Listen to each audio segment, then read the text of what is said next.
ஹாய்மா. So இன்றைக்கி தம்பி அவரோட ஃபுட் பிரிண்ட்டை மோல்டை பெயிண்ட் பண்ணிகிட்ருக்காரு. ஆல்ரெடி காலையில் ஒரு கோட்டிங் கொடுத்தாச்சு. அது காஞ்சதுக்கப்புறம் இப்போ செகண்ட் கோட்டிங் கொடுத்துட்ருக்கான். ஸோ இது பார்த்திங்கன்னா நான் 3 இயர்ஸில் தம்பி 3 இயர்ஸ் இப்போ 5 இயர்ஸ் ஆயிருக்கு. அவனுக்கு 3 இயர்ஸ் இருக்கும் போது நான் அவனோட மோல்டு கால் பிரிண்ட் எடுத்து வச்சேன். நீங்கள் நிறைய இப்போ ரீசன்ட் டைம்ஸில் பார்த்துருப்பீங்க, நிறைய செலிப்ரிட்டிஸ் அவங்க குழந்தைங்களோட ஹேண்ட் ஃபுட் பிரிண்ட் எல்லாம் மோல்ட்ஸ் எடுத்து வச்சுருப்பாங்க.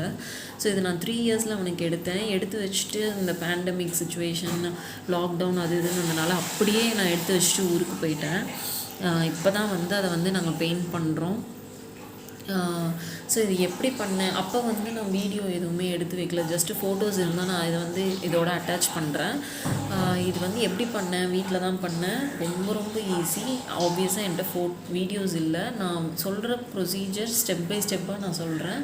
அதுபடி கரெக்டாக ஃபாலோ பண்ணிங்கன்னா கண்டிப்பாக எடுத்துடலாம். ரொம்ப ஈஸி தான். ஸோ ஃபர்ஸ்ட் என்ன பண்ணணுன்னா, ஒரு மெஷரிங் பவுல் எடுத்துக்கோங்க. ஏதாவது ஒரு கப் மெஷர்மெண்ட் உங்களுக்கு என்ன கப்பில் எடுக்கிறீங்களோ அந்த கப் எடுத்துக்கோங்க. நான் எதுக்கு எடுத்தேன் அப்படின்னு சொல்லி காமிக்கிறேன்.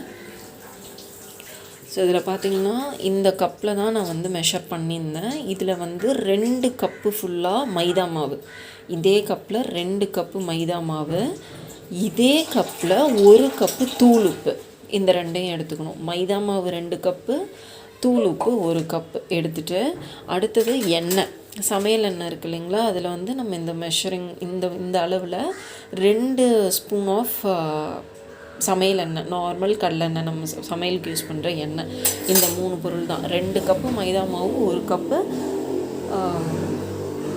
தூள் உப்பு, 2 ஸ்பூன்ஸ் ஆஃப் எண்ணெய், இந்த 3ஐயும் போட்டுட்டு தண்ணி ஊற்றி நீங்கள் என்ன பண்ணணுன்னா, நல்லா நம்ம சப்பாத்தி பூரிக்கெலாம் மாவு பிசைகிறோம் இல்லைங்களா, அந்த மாதிரி மாவு பிசைஞ்சிட்டு நம்ம கடையில் பொருள் வாங்கும் போது கொடுக்குற பிளாஸ்டிக் கவர் இருக்குல்ல, அந்த கவரை நான் கட் பண்ணி இப்படி நீளமாக விரித்து வச்சுட்டு அதில் ஃபுல்லாக லைட்டாக எண்ணெய் தடவிடுங்க.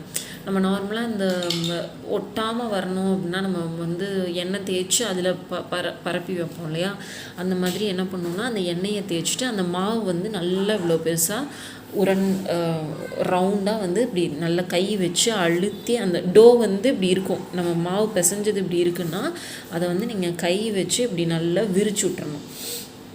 விரிச்சு விட்டு குழந்தைங்கள என்ன பண்ணணுன்னா, குழந்தையோட கையோ காலோ நீங்கள் எந்த அச்சு வேணுமோ, ஃபார் எக்ஸாம்பிள் இப்போ இந்த இடத்துல இந்த மாவு நான் இப்படி உருட்டி இப்படி விரித்து வச்சுருக்கேன்னா, இது மேலே பையனோட கையவோ காலையோ இந்த மாதிரி இப்படி வச்சு அதில் அமுத்தி எடுத்திங்கன்னா அந்த ஷேப் கரெக்டாக அச்சு விழும்.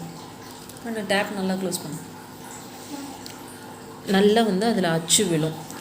நார்மலாக நம்ம அச்சு விழுந்ததுக்கப்புறம் என்ன பண்ணணும்னா, இதுக்கு பேர் பிளாஸ்டர் ஆஃப் பாரிஸ். இது எல்லா ஹார்ட்வேர் கடையிலையும் கிடைக்கும். இது அமேசானில் விற்கும், அது இதுன்னெலாம் போட்டிருந்தாங்க நான் நிறைய பார்த்த விதத்தில். ஆனால் நார்மல் நம்ம வீட்டு சைடில் இருக்கிற எல்லா ஹார்ட்வேர் கடையிலையுமே இது கிடைக்கும். என்ன பிரச்சனைனா, தனியாக இவ்வளோ தாங்க அவ்வளோ தாங்கன்னு அளவு கேட்டிங்கன்னா தரமாட்டாங்க. இந்த ஃபுல் பேக்கெட் தான் தருவாங்க. ஃபுல் பேக்கெட் இதில் 30 ரூபா போட்டிருக்கு. 20 ரூபா சம்திங்க்கு அவர் எனக்கு கொடுத்தாரு. ஸோ இது பிளாஸ்டர் ஆஃப் பாரிஸ். இது உள்ளே எப்படி இருக்கும்னு காமிக்கிறேன். வெறும் மாவு மாதிரி தான், இதை நான் கொட்டி காமிக்கிறேன். அவ்வளோதான், மாவு தான். ஸோ இந்த மாதிரி தான் இருக்கும். இது பிளாஸ்டர் ஆஃப் பாரிஸ் இதுக்கு பேர். இதை எடுத்துக்கோங்க. அப்புறம் ஒரு ஃபெவிகால் டப்பா எடுத்துக்கோங்க. ஒரு சின்ன ஃபெவிகால் டப்பா எடுத்துக்கோங்க. ஸோ என்ன பண்ணணுன்னா, இந்த பிளாஸ்டர் ஆஃப் பாரிஸையும் அந்த ஃபெவிகாலையும் ஒரு பவுலில் போட்டு தண்ணி ஊற்றி கலந்து நல்லா அது நம்ம தோசை மாவு கன்சிஸ்டன்சி, தோசை மாவு ஊற்றுற மாதிரி இப்படி எடுத்து ஊற்றுனா அது லிக்விடாக இருக்கணும். ஃபஸ்ட்டு நம்ம போட்ட மாவு டோ மாதிரி இருக்கணும், க்ளே மாதிரி, பசங்க விளையாடுற க்ளே மாதிரி, நம்ம இந்த சப்பாத்தி பூரிக்கு பிசைஞ்சு வைக்கிற மாவு மாதிரி அப்படி உருண்டையாக வரணும். அதை நீங்கள் விரிச்சு விட்டு பசங்களோட கை கால் அச்சு அதில் வச்சிடணும். இந்த பிளாஸ்டர் ஆஃப் பாரிஸ் அண்ட் அந்த ஃபெவிகால் ரெண்டையுமே மிக்ஸ் பண்ணி ஒரு சின்ன டப்பா ஃபெவிகால் வாங்கினீங்கன்னா போதும். அதை ஃபுல்லாக ஓப்பன் பண்ணி உள்ளே ஊற்றிடுங்க. ஊற்றிட்டு தண்ணி ஊற்றி நல்லா தோசை மாவு மாதிரி இப்படி எடுத்து நீங்கள் ஊற்றுனீங்கன்னா அது வந்து ஊற்றணும். அந்த மாதிரி இதை வந்து மிக்ஸ் பண்ணி வச்சுட்டு, அந்த நம்ம மாவில் வந்து பசங்களோட அச்சு வச்சுருந்தோம் இல்லையா, அப்போ வந்து அந்த இடம் இப்படி குழியாக இருக்கும் பார்த்திங்களா. நான் ஃபோட்டோ இருந்தால் கண்டிப்பாக நான் அதை அப்லோட் பண்ணுறேன். அந்த குழிக்குள்ளே என்ன பண்ணுவோன்னா, இந்த தண்ணி பதத்தில் நம்ம மாவு கரைச்சி வச்சுருக்கோம்ல, இந்த பிளாஸ்டர் ஆஃப் பாரிஸையும் ஃபெவிகாலையும் அதை வந்து அதில் ஊற்றணும். அதில் ஊற்றுனீங்கன்னா என்னாகும், அந்த தண்ணி மாதிரி இருக்கிற மாவு போய் அந்த குழி மாதிரி இருக்கிற பசங்களோட அந்த ஃபுட் பிரிண்டில் போய் உள்ள தேங்கிடும். ஓகேங்களா. ஸோ தேங்க வச்சுட்டு என்ன பண்ணணுன்னா, நல்ல ஃபேன்லேயோ இல்லை வெயில்லையோ நீங்கள் வந்து ஒரு 3 to 4 hours அதை வந்து காய விட்டுறணும். அதை டிஸ்டர்பே பண்ணக்கூடாது, அப்படியே விட்டுறணும். அதே மாதிரி இன்னொரு முக்கியமான விஷயம் என்னென்னா, இந்த லிக்விடாக இருக்கிற மாவு ஊற்றிட்டு லைட்டாக அந்த மாவு வந்து இப்படி தட்டி விட்டு உள்ளே எதுவும் ஏர் பபிள்ஸோ இல்லை வந்து எதுவும் கேப் இல்லாத அளவுக்கு ஃபுல்லாக கம்ப்ளீட்டாக அதை ஃபில் பண்ணிடணும். அப்போ தான் உங்களுக்கு மோல்டு வந்து இந்த மாதிரி நல்லா நீட்டாக வரும். இல்லை இடையில கேப்போடு இருக்கும். இதில் தம்பியோட கால் பாருங்கள், 3 yearsோட கால் எப்படி இருக்குன்னு பாருங்கள், நல்ல சூப்பராக வரும். ஸோ அந்த மாதிரி தட்டி விட்டு அந்த லிக்விடை நல்லா ஊற்றி வச்சுருங்க. வச்சுட்டு 3 to 4 hours ஃபேன் காற்றுலையோ இல்லைன்னா கண்டிப்பாக வெயில்லையோ வச்சுட்டு விட்டுருங்க. 4 hours கழித்து என்ன பண்ணணுன்னா, இன்னும் கொஞ்சம் ஃபெவிகாலை மட்டும், இந்த பிளாஸ்டர் ஆஃப் பாரிஸ்லாம் எதுவுமே தேவையில்லை, ஃபெவிகாலை மட்டும் ஒரு ப்ரஷ் வச்சு மேலே இந்த மோல்டு மேலே இப்படி லைட்டாக தடவி விட்டு அப்படியே வச்சுருங்க. வச்சுட்டு நல்லா காய விடணும். நல்ல உச்சி வெயிலில் நான் கொண்டு போய் இங்கே செஞ்சு முடிச்சுட்டு அந்த 4 hours வந்து பார்த்திங்கன்னா சும்மா வீட்டுக்கு வெளியில் வாசலில் இருக்கிற வெயில்லையே காய வச்சேன். 4 hours கழிஞ்சு அந்த ஃபெவிகாலை போட்டுட்டு என்ன பண்ணேன்னா, கொண்டு போய் மொட்டை மாடியில் வச்சுட்டேன். காலையில் வச்சுட்டு சாயந்தரம் தான் எடுத்தேன். நல்ல உச்சி வெயிலில் செம்மையாக அது காயணும். அப்போ தான் நீங்கள் எடுக்கும் போது இது உடையாமல் வரும். ஏன்னா இந்த பிளாஸ்டர் ஆஃப் பாரிஸுங்கிறது வந்து ரொம்ப ரொம்ப ரொம்ப ரொம்ப லைட்டான ஒரு விஷயம். இப்படி உடச்சிங்கன்னா, இப்போவே நான் இதை இப்படி உடச்சேன்னா உடஞ்சிரும். அந்த மாதிரி ரொம்ப இதாக தான் இருக்கும். ரொம்ப கேர்ஃபுல்லாக ஹேண்டில் பண்ணணும். ஸோ இதை வந்து நான் மொட்டை வெயிலில் கொண்டு போய் வச்சுட்டு அதுக்கப்புறம் தான் எடுத்தேன். ஸோ சாயந்தரம்லாம் பார்த்திங்கன்னா நல்லா காஞ்சிருச்சு. மறுபடியும் அடுத்த நாளும் எனக்கு பயமாக இருந்தது எடுக்கிறதுக்கு. ஏன்னா வீட்டில் நம்ம செய்கிறோம், ஜஸ்ட்டு வந்து நெட் சோர்ஸஸை வச்சு பார்த்து செய்கிறோம். எனக்கு எடுக்கும் போது உடஞ்சிச்சுன்னா என்னடா பண்ணுறதுன்னு பயம் இருந்தனால அடுத்த நாளும் நான் காய வச்சேன். ஃபுல்லாக நல்லா ட்ரை ஆயிடுச்சுன்னு தெரிஞ்சதுக்கப்புறம் எடுத்தேன். இப்போ இதை சுற்றி எப்படி இருக்குன்னு பார்த்திங்கன்னா, நம்ம மாவை இப்படி விரித்து வச்சு தானே அரைச்சி வச்சுருந்தோம். ஸோ இதை சுற்றி இந்த இடத்துல இப்படி மாவு இருக்கும், நடுவில் பசங்களோட இந்த கால் ஃபுட் பிரிண்ட் இருக்கும். இது மேலே தான் நம்ம இந்த பிளாஸ்டர் ஆஃப் பாரிஸஸ் ஊற்றி வச்சுருந்துருப்போம். ஸோ இங்கே எல்லாமே அந்த எக்ஸ்ட்ரா மைதா மாவு, அந்த உப்பு போட்ட கலவை அது வந்து இருக்கும். ஸோ இதை எடுக்கும் போது இப்படி எடுத்து இப்படி உடச்சிங்கன்னு வைங்க, இந்த ஓரம்லாம் அந்த மீதி இருக்கிற மாவெல்லாம் உடஞ்சி வந்துடும். இந்த பிளாஸ்டர் ஆஃப் பாரிஸ் இருக்கிற இடம் மட்டும் அப்படியே இருக்கும். ஆனால் அதுலேயுமே நம்ம கேர்ஃபுல்லாக பண்ணணும்.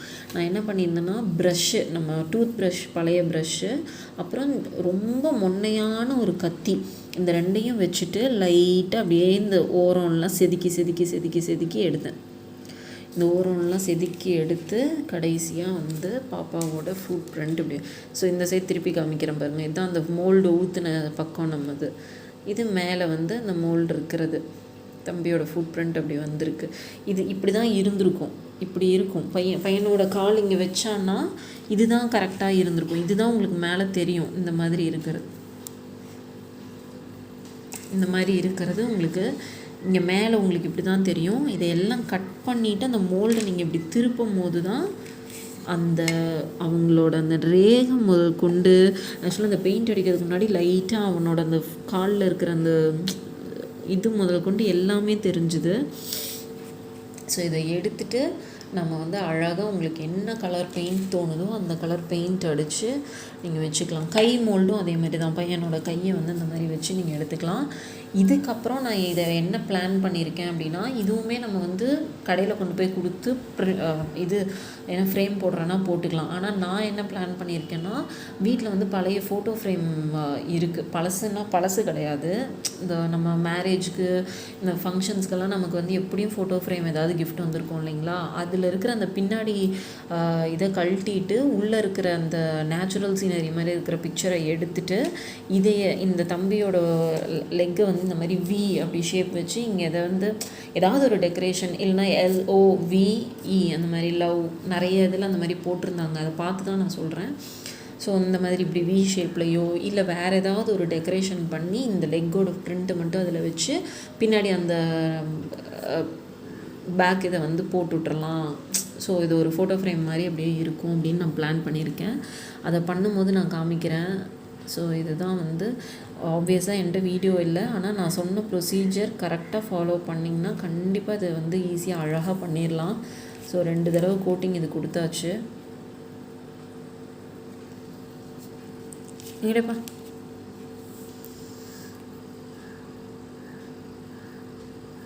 யாரோட ஃபுட் பிரிண்ட்டு? பாய்.